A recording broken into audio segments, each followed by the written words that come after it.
charging kuasa Allah. Katakan, charging kuasa Allah akan menjayakan hidup fana.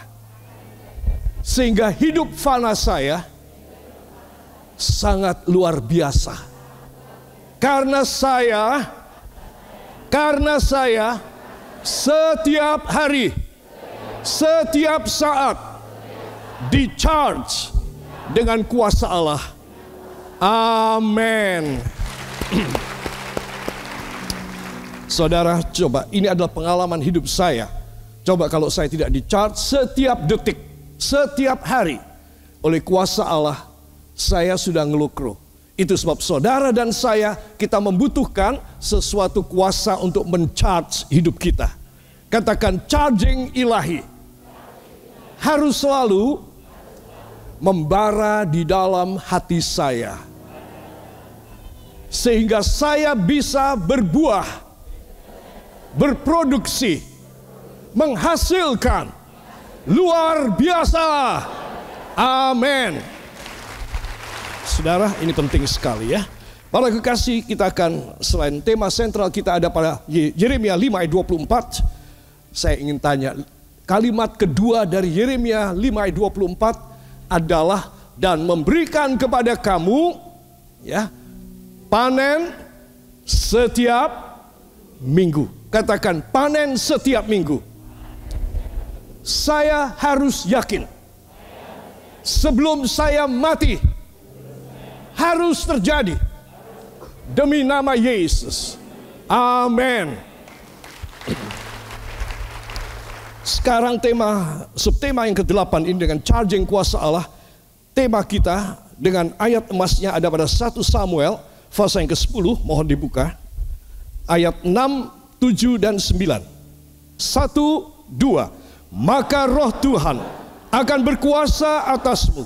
Engkau akan kepenuhan bersama-sama dengan mereka dan berubah menjadi manusia lain. Apabila tanda-tanda ini terjadi kepadamu, lakukanlah apa saja yang didapat oleh tanganmu, sebab Allah menyertai engkau. 9. Sedang ia berpaling untuk pergi meninggalkan Samuel, maka Allah mengubah hatinya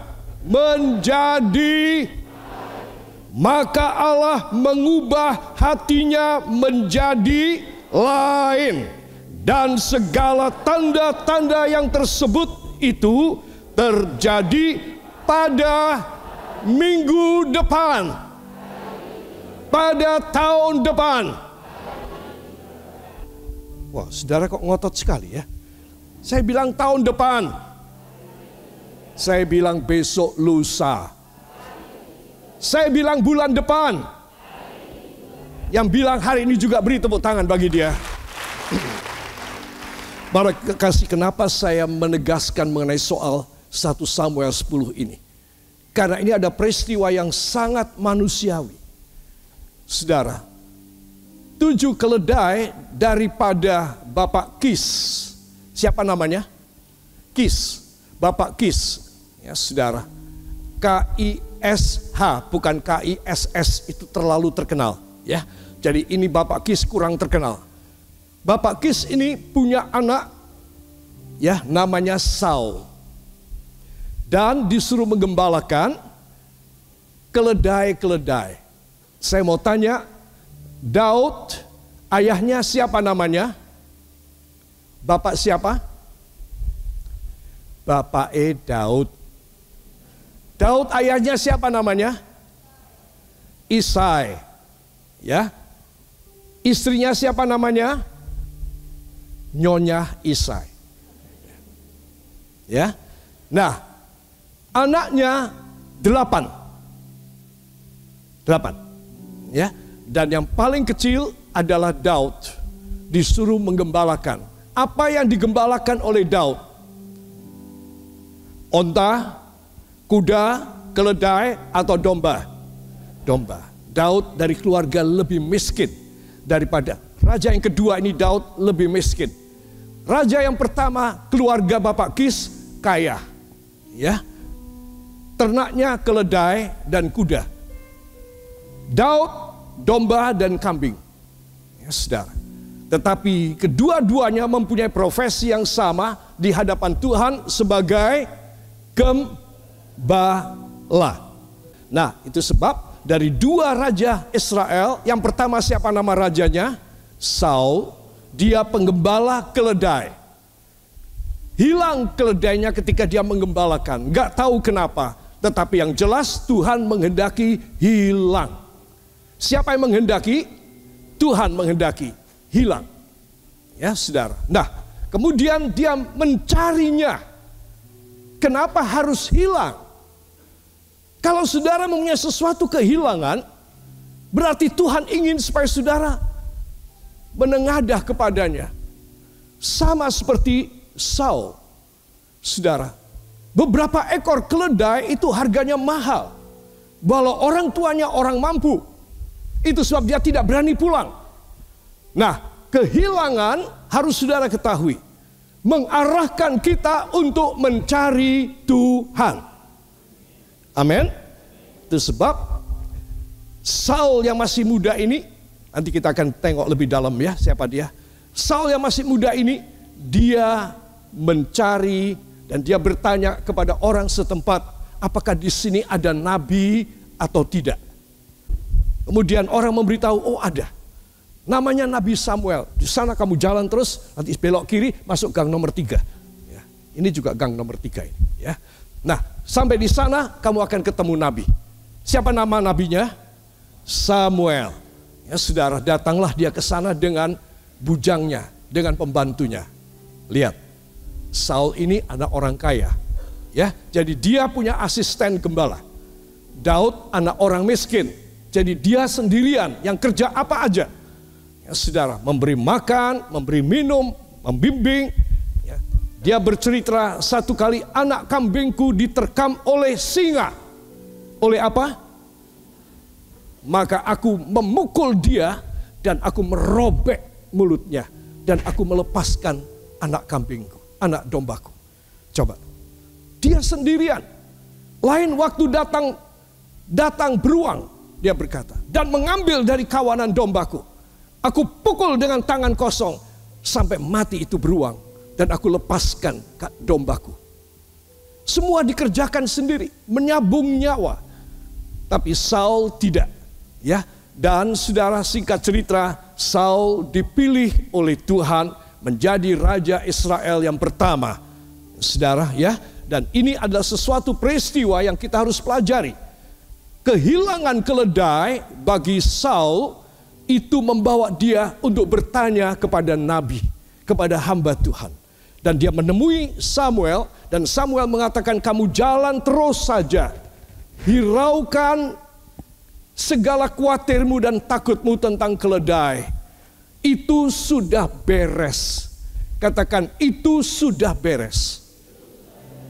Yang penting sekarang, jalan lurus dan ketemu serombongan nabi yang sedang kepenuhan Roh Kudus. Saya harus bergabung ke sana, yaitu kepada Roh Kudus dan firman Allah, sehingga saya juga kepenuhan. Yang mau beri tepuk tangan bagi dia. Saudara, lalu Nabi Samuel berkata, nak, kalau kamu sudah kepenuhan dengan mereka, maka apa saja yang didapat oleh tanganmu kerjakan, karena engkau akan pasti berhasil. Jadi saya mau tanya, apa rahasia keberhasilan? Katakan, saya harus kepenuhan Roh Kudus. Saya harus kepenuhan firman. Saya harus mencari kerajaan Allah nomor 1. Maka semua kehilangan akan diberikan kepada saya. Dan semua berkat ditambahkan dalam nama Yesus. Mulai pagi ini terjadi pada saya. Yang percaya beri tepuk tangan bagi dia. Nah, itu yang terjadi, saudara. Dan Saul nomor 1 ditenteramkan hatinya ketika ada kehilangan. otomatis, normal, dan manusiawi. Sangat humanis. Bila sesuatu benda atau sesuatu yang berharga buat saudara hilang dari saudara, saudara akan penuh dengan kekalutan, saudara akan khawatir, saudara akan takut.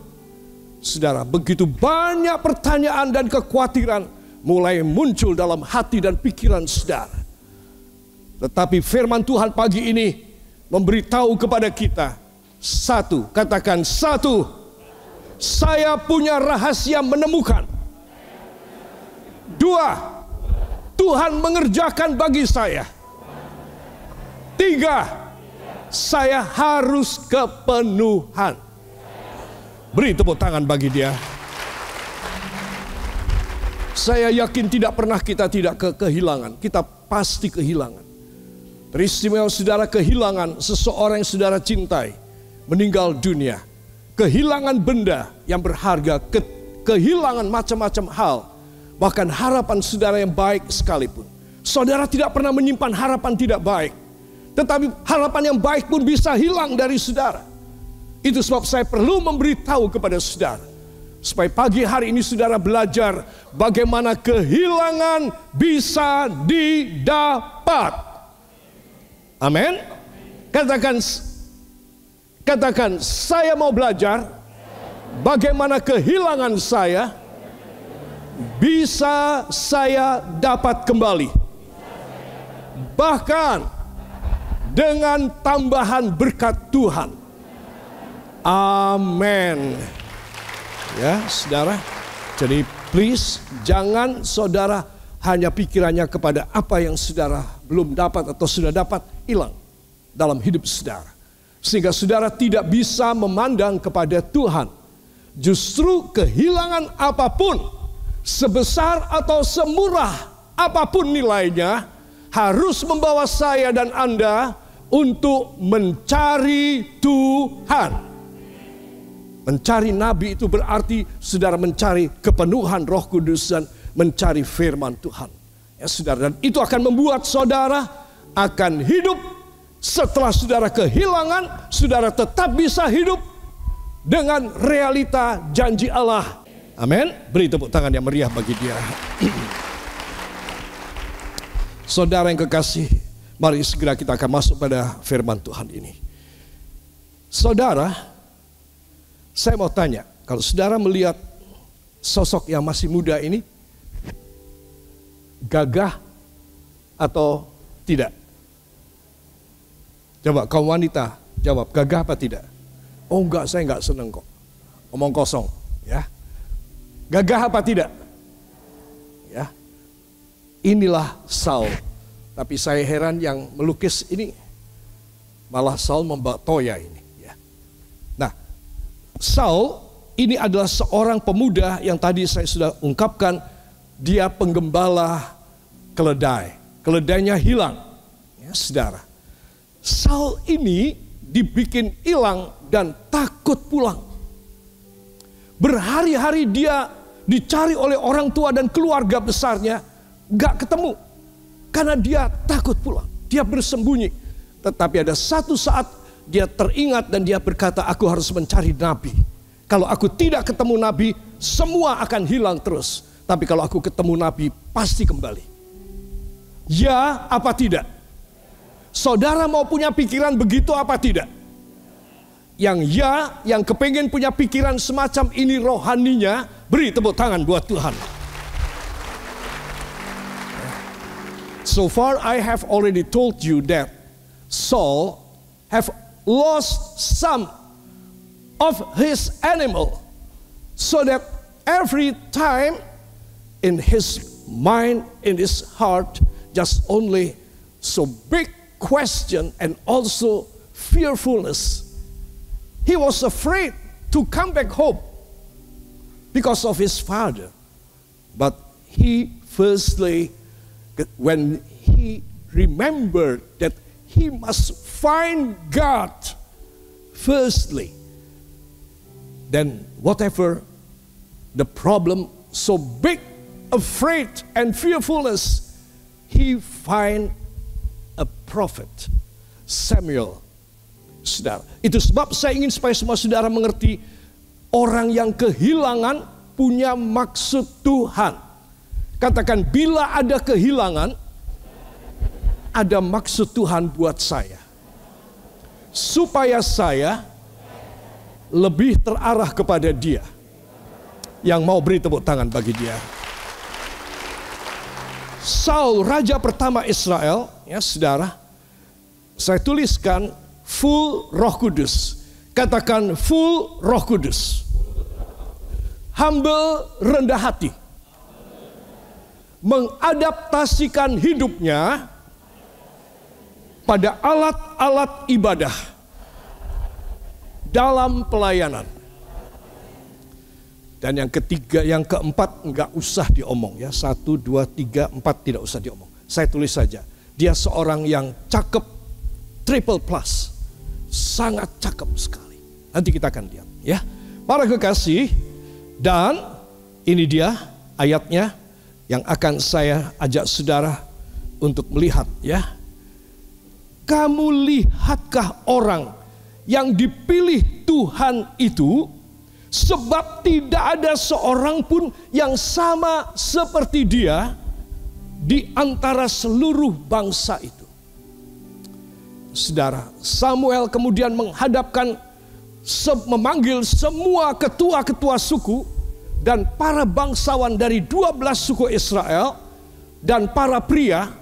Ya, zaman dulu hanya laki-laki yang boleh mendekat dalam perhimpunan, wanita di belakang. Saudara, dan mereka semua dipanggil oleh Nabi Samuel untuk diberitahu, sekarang aku membawa seorang anak muda yang gak ada duanya di seluruh bangsa Israel. Ya saudara, ya nanti kita akan baca. Tapi kalimat ini saya perlu jelaskan lebih dulu. Kamu lihatkah orang yang dipilih Tuhan itu? Sebab tidak ada seorang pun yang sama seperti dia di antara seluruh bangsa itu. Jadi Tuhan memilih Saul adalah seorang yang sungguh-sungguh berkenan kepada Tuhan. Ingat loh, anak muda loh saudara. Ya, anak muda semacam ini. Dan dia begitu cakap, begitu gagah. Tetapi masih punya hati yang suci. Hati yang bersih. Sulit. Kalau seorang pemuda rupanya jelek, ya saudara, dan tidak punya kemampuan apa-apa, saudara, ditinggal oleh wanita, oleh gadis-gadis, itu normal. Tapi seorang pemuda, anak orang kaya, cakep, gagah, tinggi, besar, tetapi hatinya suci. Tidak pacaran. Masih tetap taat kepada kedua orang tuanya. Dan dia disuruh untuk menggembalakan keledai. Dan dia mau melakukan. Sebetulnya kalau dia mengikuti segala daya tarik daripada gadis-gadis dan keluarga para gadis yang kaya, pasti dia sudah menjadi menantu dari seseorang, satu keluarga. Saudara, tetapi dia masih tetap kudus di hadapan Tuhan. Kenapa? Saya yakin di dalam lubuk hati Saul, pemuda ini, dia cuma ingin menghendaki sesuatu yang dari Allah yang dahsyat. Itu sebab dia menjaga dirinya di masa muda dengan begitu ketat, dengan begitu baik. Memang di akhir pemerintahannya sebagai Raja Israel yang pertama, saudara, Saul telah meninggalkan Tuhan. Sama seperti Salomo, sayang sekali. Tetapi ketika dia mulai dipilih oleh Tuhan, dia seorang yang luar biasa di mata Allah dan di mata Samuel, hamba Allah. Dan Samuel ingin supaya semua bangsa Israel menerima dia sebagai raja mereka. Saudara, dan ini luar biasa, ya. Coba ada 4 karakteristik yang istimewa dari Saul pemuda ini. 1, Saul adalah penuh Roh Kudus. Tadi sudah kita baca ya. Di dalam 1 Samuel pasal yang ke-10 ayat 6, 7 dan 9 dan 10. Mari kita akan baca 1 Samuel 10 ayat yang ke-9 dan 10. 1, 2. Sedang ia berpaling untuk pergi meninggalkan Samuel, maka Allah mengubah hatinya menjadi lain. Dan segala tanda-tanda yang tersebut itu terjadi pada hari itu juga. Ketika mereka sampai di Gibea dari sana, maka bertemulah ia dengan serombongan nabi. Roh Allah berkuasa atasnya, dan Saul turut kepenuhan seperti nabi di tengah-tengah mereka. Amin. Saudara, hidup di tengah-tengah nabi, artinya dalam suasana kepenuhan Roh Kudus dan firman. Ini adalah awal bukan hanya kesuksesan, saudara, tapi awal sejarah yang dahsyat, yang bahkan banyak orang tidak berani memimpikan dan mencita-citakan menjadi raja. Tidak ada, termasuk Saul yang masih muda, saudara. Jadi saudara mesti tahu bahwa anak ini begitu lugu, begitu tulus kepada Tuhan. Saya mau berbicara kepada anak-anakku yang masih muda dan remaja. Kalau kalian di usia yang masih muda, kalian sudah diracuni untuk berpacaran, untuk apapun, dengan pergaulan-pergaulan anak-anak muda zaman sekarang, kalian kemungkinan besar tidak dipilih apapun. Serius. Itu sebab kalian harus mempunyai satu tujuan. Aku harus menomorsatukan Tuhan Yesus Kristus lebih dahulu. Saudara, jadi rahasia pertama dari anak muda ini adalah dia penuh Roh Kudus. Dia penuh dengan firman. Coba, ini satu rahasia ilahi. Bukan rahasia dari kita punya nenek moyang. Enggak ada. Kita punya nenek moyang, tidak ada yang punya rahasia rohani. Tidak ada. Semua penyembah berhala. Saudara, semuanya jalan menurut maunya. Yang kuat dia bisa bertahan, dia bunuh, dia cincang yang lemah, dia ambil istrinya, dia ambil anak gadisnya. Itu zaman dulu. Masa mau dicontoh? Saudara. Jadi saya perlu memberitahu kepada semua saudara, hanya orang yang hidup tulus di hadapan hadirat Allah bisa menerima perjanjian dan rancangan damai sejahtera, dan bukan rancangan kecelakaan. Hanya mereka yang penuh dengan Roh Kudus dan penuh dengan firman. Yang percaya katakan amin. Beri kemuliaan yang baik bagi dia. Itu sebab tidak capek-capeknya saya memberitahu kepada anak-anakku yang masih muda, bertahan sebentar lagi. Engkau menerima belas kasih Tuhan jatuh di atas kepalamu, menutupi dan mengcover hidupmu sama sekali dalam belas kasihnya. Wah, itu engkau nggak bisa dapat. Sepinter apapun otakmu, seencer apapun otakmu, engkau tidak bisa dapat sekaya apapun kau. Belas kasih Tuhan hanya diberikan oleh Allah Bapa kepada mereka yang bisa ambil hati Tuhan. Mereka yang bisa ambil hati Tuhan adalah mereka yang mempunyai masa depan yang wow dan luar biasa. Sama seperti Saul. Lihat, apa yang dia tidak bisa jual? Tampangnya. Dia punya tutur katanya menyenangkan sekali. Saudara, dia punya satu pribadi dan integritas yang luar biasa zaman dulu, saudara. Zaman dulu. Tidak ada pendidikan etika dan moralitas. Tidak ada pendidikan vokasi yang membangun seseorang tidak secara akademis, tetapi secara lebih mudah dan simple sehari-hari. Nggak ada pendidikan vokasi yang khusus yang ditempuh oleh anak muda ini, nggak ada. Zaman bahwela kuno banget. Tetapi dia telah menjatuhkan hati Allah dalam hidupnya. Kalau masih muda kayak begini, harusnya sudah tua dan seterusnya akan hebat. Saudara, itu sebab Tuhan menawarkan pagi ini kepada anak-anakku yang masih remaja dan muda, jangan mudah tergiur dengan duniawi. Duniawi. Katakan, saya tidak boleh. Demi keselamatan dan kemuliaan saya. Amin. Kalau mau selamat, mau mulia, ya gini caranya. Seperti Saul. Ya. Para kekasih, itu sifat yang pertama, full dengan Roh Kudus. Katakan, full dengan Roh Kudus. Sifat yang kedua, kita akan baca dalam 1 Samuel pasal yang ke-10 ayat 13 sampai dengan ayat yang ke-16. Saya undang kita bangkit berdiri. Humbleness, rendah hati ya. 1, 2. Setelah habis ia kepenuhan seperti nabi, pulanglah ia. Dan paman Saul berkata kepadanya dan bujangnya, dari mana kamu? Jawabnya, mencari keledai-keledai itu. Tetapi ketika tidak terlihat, maka kami pergi kepada Samuel. Kemudian paman Samuel itu berkata, coba ceritakan kepadaku apa yang dikatakan Samuel kepada kamu.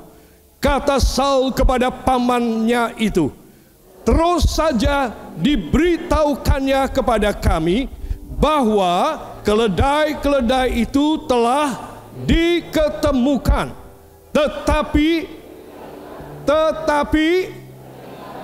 perihal menjadi raja yang telah dikatakan Samuel kepadanya, apa? Tidak diceritakannya kepada pamannya itu. Amin. Silakan duduk. Menurut saudara, anak muda ini karakternya, sifatnya baik apa tidak? Halo, baik apa tidak? Baik sekali. Jarang loh ya anak muda yang begitu cakep, begitu tinggi besar, ya anak orang mampu, tetapi punya hati yang humble, yang rendah hati. Ternyata ini orang bisa dipegang. Saya kepingin jadi seperti dia, walaupun saya sudah tua. Saya kepingin bisa dipegang oleh Tuhan. Mulai melalui mulut yang benar. Dan dia di usia yang muda masih penuh dengan gejolak. Namun dia bisa meredam itu semua. Dia bisa menghargai Tuhan. Dia bisa menghargai kairos, waktu Tuhan.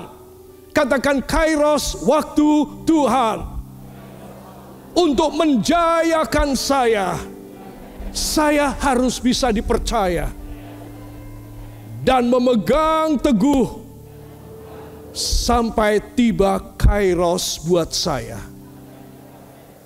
Yang mau berjuang untuk hal itu, beri tepuk tangan bagi Tuhan. Gak bocor sama sekali. Walaupun dia akan dipermuliakan, dia menerima ini, bakal menerima itu, bakal dijadikan ini, jadikan itu, dan lain sebagainya. Semuanya nol. Nihil. Nulus. Nol. Dia tidak kasih kepada orang lain. Tidak.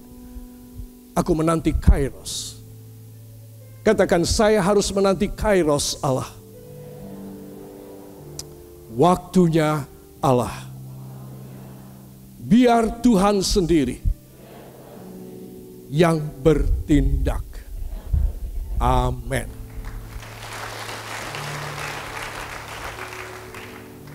Surat Yakobus menuliskan, orang yang rendah hati akan ditinggikan.